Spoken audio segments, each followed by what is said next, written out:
Hey guys, it's Ellen, and today I want to film my March wrap-up. Now, a lot of the books that I read this month were actually graphic novels. I had a lot of different, just regular novels planned for the month for my March TBR, but I ended up going to the library and ordering some stuff from the library because I was home for the week.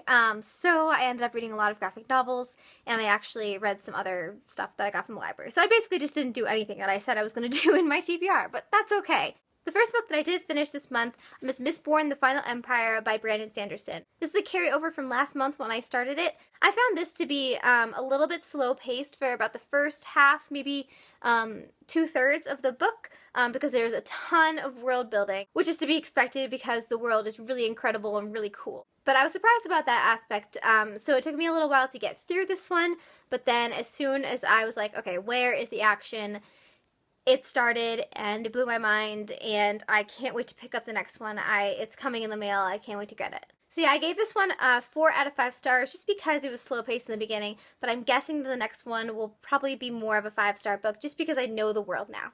The next book that I finished was Flowers in the Attic by V.C. Andrews. This one I talked about how going into it I was a little bit nervous because I know that there's some sort of controversial and interesting aspects to this, and I was also quite curious about it, and I found that the story was just incredibly sad. It was much more sad than I thought it was going to be, and the parts that people talk about, like the incest and those sorts of scenes, were far fewer than I thought there would be. I talk about this in my review on Goodreads for this book.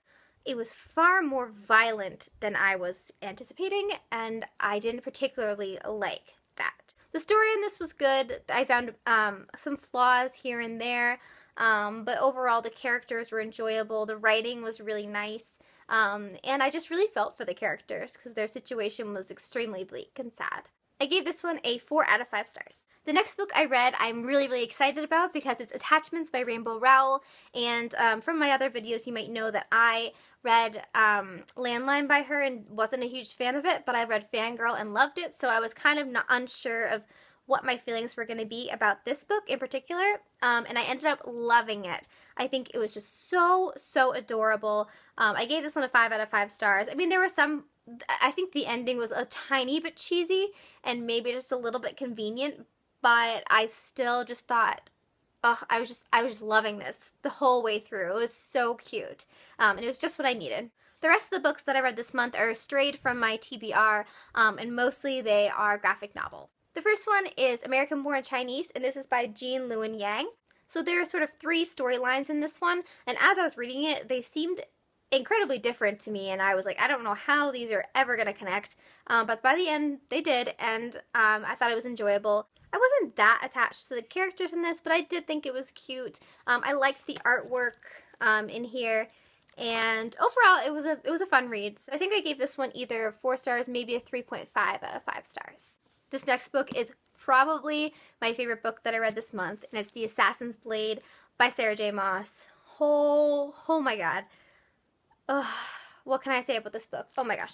So if you've read the Throne of Glass series, you know at the starting point what has happened in the past to Selena Sardathian.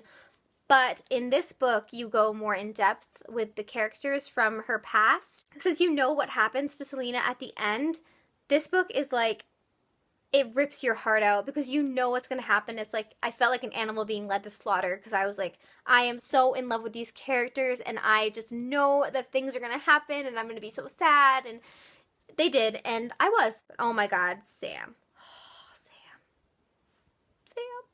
I love Sam. But yeah, this one, 5 out of 5 stars. Oh my god. Amazing. I just was so happy to be back in this world, and now I can't wait for the next book. I think that she just came up with the title. I think it's Queen of Shadows, if I'm correct. Either way, I can't wait. I'm so excited. This next one is another graphic novel, and this is probably my favorite graphic novel out of the 3 that I've read this month, and it is Sandman Volume 3. This one's called Dream Country.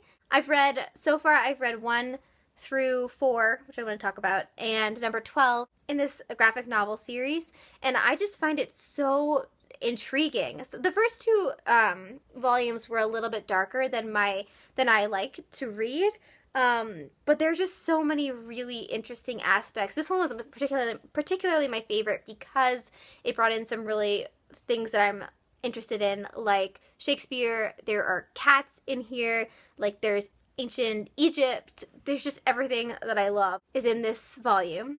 I think that somebody would enjoy this one even if they haven't read the rest of the volumes in this series. But it is more enjoyable probably if you kind of know what's going on, where it's headed, who the Sandman is. But still, it was great. I loved it. 5 out of 5 stars.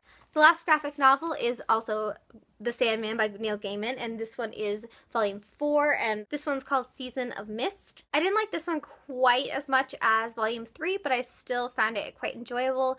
And I think the best part about this one is that he goes into depth about the characters, part of the family, like the Sandman's family, like Dream is the Sandman, like Desire, Destiny, Death, all of those characters. He really talks about them in depth in this volume. So if you're interested in knowing kind of more about those characters, which I find them extremely intriguing, this is the volume that kind of goes in depth with that. I gave this one a 4 out of 5 stars, but it's probably more like a 4.5 out of 5 stars. Those are all the books that I finished in March. I am currently reading The Archived by Victoria Schwab. I'm only about 40 pages in, but so far I absolutely love this story.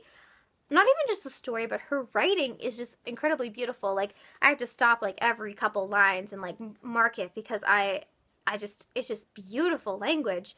It's just such a unique idea for a story too, the idea that a person's history can be saved and archived, I guess. If a history escapes, then the main character has to put it back into the archive. It's a really, really cool concept. Her writing is beautiful. I read Vicious by Victoria Schwab, and while I liked it, I didn't find that the language was quite as beautiful and flowed as nicely as I find in this book. So I think that's kind of interesting. Yeah, I'm really looking forward to finishing this one and then reading The Unbound, which is right over here. That will probably be next because I love this and I want to know what happens. Alright guys, that is it. Thank you so much for watching. If you like what you see, please subscribe, and I will see you guys in my next one. Bye!